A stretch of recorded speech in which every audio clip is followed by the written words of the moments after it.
Please tell us about Alexander. Did he really come to India? There's a lot of confusion. So, Indian sources, Indian historians don't mention Alexander at all.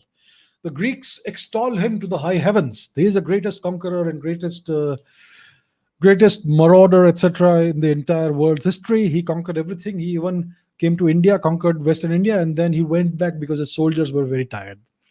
That's what the Greek historians claim.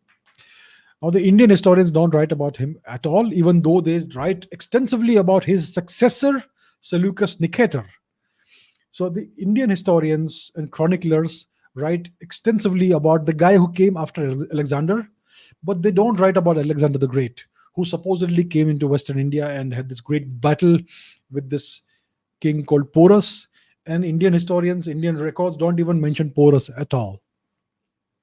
So what I think happened was that Alexander may have come up to Western India, but the Indian kings, it was either the Nandas or Chandragupta Maurya who was in power in Patliputra at the time. There is some amount of dispute about that.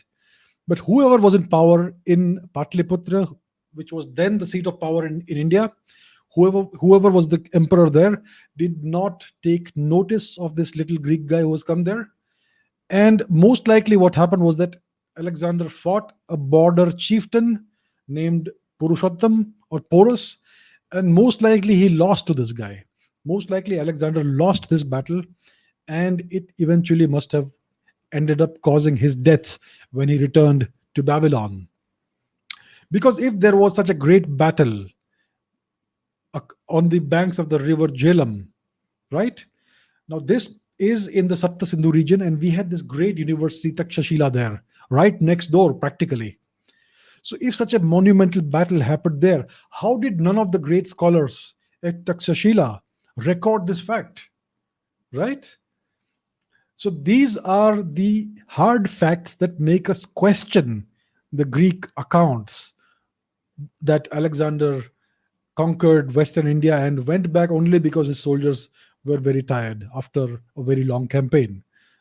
And there's a Russian military strategist, Marshal Zhukov, who also spoke about this, who also uh, wrote about this, I think. He also said that it's most likely that Alexander suffered a catastrophic defeat at the hands of a small border chieftain in India, and it eventually led to his death.